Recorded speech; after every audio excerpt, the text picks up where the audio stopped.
আসসালামু আলাইকুম। আজকে আবার নিয়ে আসলাম গরুর মাংসের কটকটি ভাজা।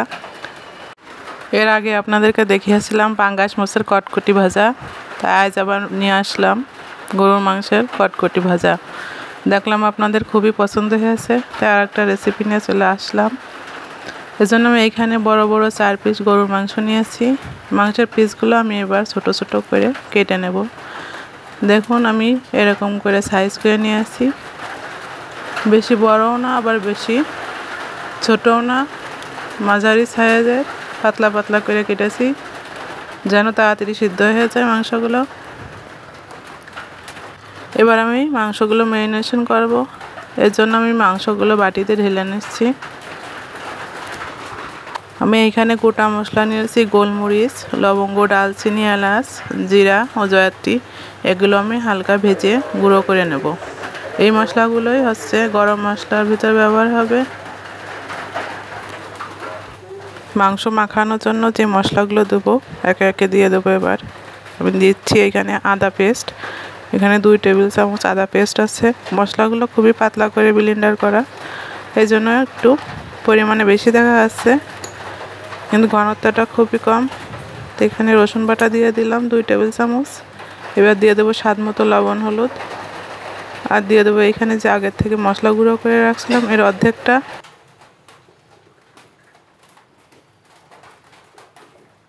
এবার দিয়ে দেবো শুকনো ঝাল বাটা।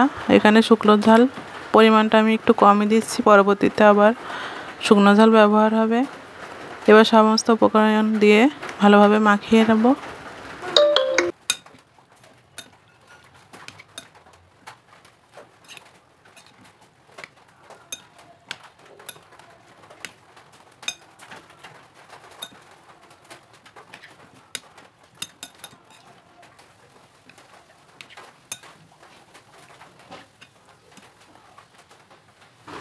এবার চুলায় একটা কড়াই বসিয়ে কড়াই গরম হয়ে গেলে দিয়ে দেবো এখানে সরিষার তেল।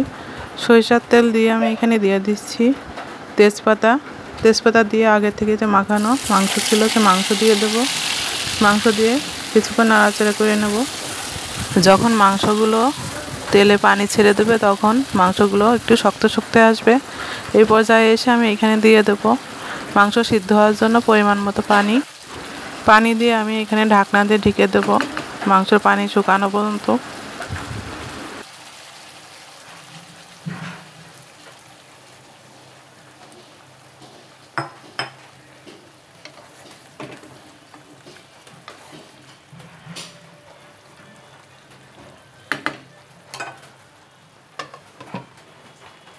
মাংস যদি এই পর্যায়ে এসে বেশি ঝোল থাকে তাহলে ঝোলের পরিমাণটা শুকিয়ে নিতে হবে এখান থেকেই।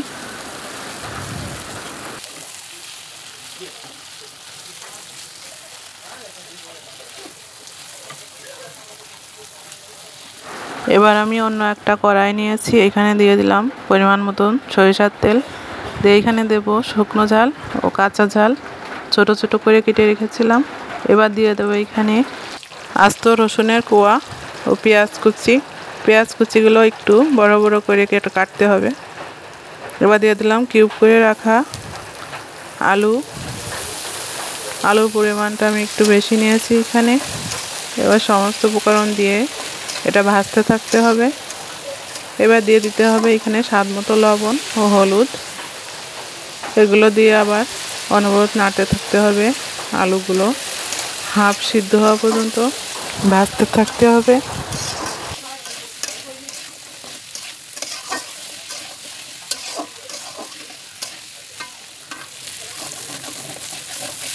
যখন আলুগুলো হাফ সিদ্ধ হয়ে আসবে তখন ঢেলে দেবো আগে থেকে রান্না করা মাংস দিয়ে এবার অনবরত নাড়তে থাকতে হবে। নাড়তে নাড়তে আলু ও মাংসর কালার পরিবর্তন হয়ে আসবে, তখনই দিয়ে দেবো আগে থেকে যে মশলা গুঁড়ো করে রেখেছিলাম তার বাকি অংশ।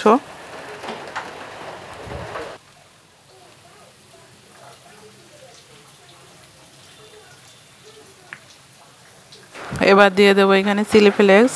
ঝালের পরিমাণটা একটু বেশি খেতে চাইলে চিলি ফ্লেক্সের পরিমাণটা একটু বাড়িয়ে দিতে হবে। এভাবে আমি আরও কিছুক্ষণ নাড়তে থাকবো। নাড়তে নাড়তে একদম ভাজিটা একদম কালা ভুনার মতন হয়ে আসবে। তখন আমি এটা চুলা থেকে নামিয়ে নেব। এরকম মাংস রান্না করে খেলে সামান্য মাংসতে 1 প্লেট ভাত খাওয়া যায়। এবার আমি সার্ভ করে দেখাবো।